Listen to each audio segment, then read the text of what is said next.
हम पर इल्जाम लगा दिया जाता है। यही हिंदुस्तान के वजीर आजम नरेंद्र मोदी ने पार्लियामेंट में, लोकसभा में, प्रेसिडेंट एड्रेस में जवाब देते हुए अपनी तकरीर में जुमला कहा कि 1200 साल की गुलामी से हमको निजात मिला।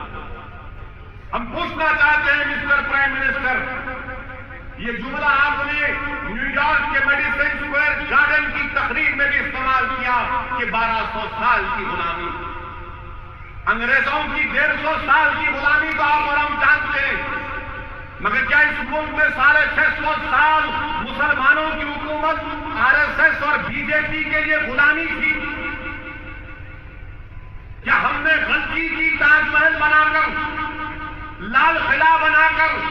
अगर आज मुल्क में अगर किसी को पर्दे का निजाम किसी ने दिया तो हमारे हुक्मरानों ने दिया। 1200 साल की अगर गुलामी है नरेंद्र मोदी, जिसमें 650 साल मुस्लिम हुक्मरानों की हुकूमत है, तो बताओ इस मुल्क की आजादी में सबसे ज्यादा अगर किसी ने खून बहाया तो हमारे उलमाओं ने बहाया। अगर 650 साल की हुकूमत गुलामी है बीजेपी आरएसएस वालों, तो शायद तुम ये बता दो कि तुम्हारा आरएसएस की खाकी चड्डी पहनकर किसी ने अंग्रेजों के खिलाफ जंग आजादी में नहीं। यही हमारे उलमाए किराम थे जिन्होंने अपनी सियाही से फतवा भी दिया और सियाही सूखने से पहले अपने खून को बहाया अंग्रेजों के खिलाफ। दिल्ली की जामा मस्जिद से लेकर मौजूदा पाकिस्तान के रोड पर जो दरो दीवार थे, पेड़ थे, उस पर हमारे उलमाए किराम की लाशें थी। बताओ कौन किसने काला पानी की सजा पाई? क्या तुम जानते हो मिस्टर प्राइम मिनिस्टर, अल्लामा फजल खैराबादी कौन थे? क्या तुम जानते हो मिस्टर प्राइम मिनिस्टर के रेशमी रुमाल की तहरीक किसने शुरू की थी? कुछ नहीं मालूम आपको। कहां थी आरएसएस?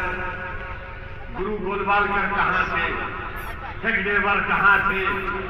अरे तुम्हारे बड़े बड़े लोग अंग्रेजों से माफीनामा लिखकर दिए थे कि हमको बाबा माफ कर दो। ये वो हम थे जिन्होंने अपनी जानों को पेश कर दिया। आज हमसे कहते हैं कि यह गुलामी का दौर था। क्या ये बात देश देती है कि हिंदुस्तान के अजीम ओहदे पर फायज एक शख्स इस तरह का बयान देता है अपनी तकरीर में, एक मर्तबा नहीं 2 मर्तबा? दिल्ली के लाल किले से वजीर आजम खड़े होकर अच्छा बयान दिए, कहा कि 10 साल तक फिरका और फसाद नहीं होना चाहिए। ठीक है, 10 साल क्यों मिस्टर प्राइम मिनिस्टर, 100 साल ले लीजिए, मगर हमको एहसान जाफरी के कातिलों को सजा भी दिला दो वजीर आजम। इस मुमरा की एक बच्ची थी मिस्टर प्राइम मिनिस्टर, जिसका नाम इशरत जहां था। आज इशरत जहां की अगर रूह अल्लाह आवाज देगा तो मुमरा की आवाम से पुकार कर कहेगी कि मुझसे अभी तक इंसाफ नहीं हुआ। क्या मिस्टर प्राइम मिनिस्टर आप इशरत जहां की मां से इंसाफ कर पाएंगे? आप 10 साल का मोरेटोरियम बोलते, हम 100 साल कह रहे हैं। हम भी चाहते हैं कि हिंदुस्तान में कोई गड़बड़ ना हो, मगर इंसाफ तो करना पड़ेगा ना मिस्टर प्राइम मिनिस्टर। आप बोल रहे 10 साल और आपके चेले बोल रहे लव जिहाद। आप बोल रहे 10 साल, आपकी आरएसएस के सरसंचालक बोल रहे हिंदू राष्ट्र है। आप बोल रहे 10 साल, आपका एमपी बोल रहा कि हमारे मदरसे दहशतगर्दी के फैक्ट्री है। कौन सच्चा है, कौन झूठा है मिस्टर प्राइम मिनिस्टर? बताओ सच कौन बयान कर रहा है? हमारे हैदराबादी जबान में कहावत है, वो कहावत ये है कि तू रो ऐसा कर, मैं मारे जैसा करता हूं।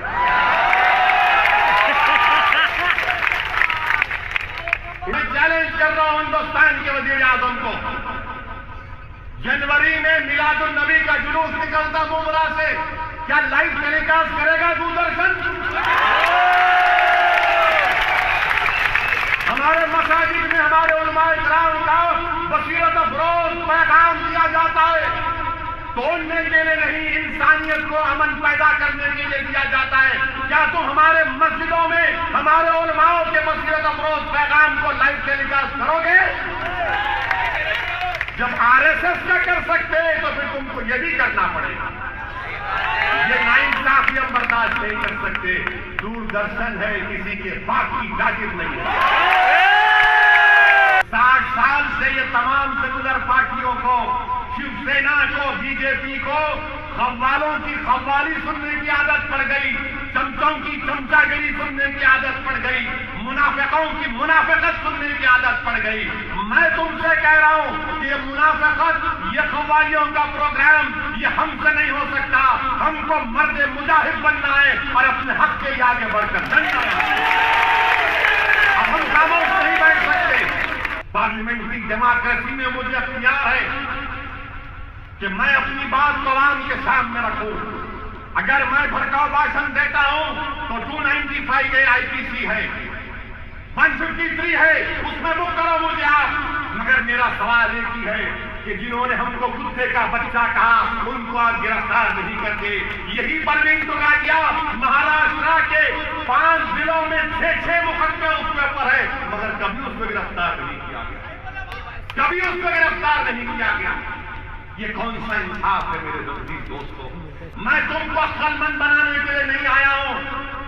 बहुत हो चुका अक्लमंद, अब अक्लमंद नहीं, तुमको अब दीवाना बनना है, इंशाअल्लाह होगा।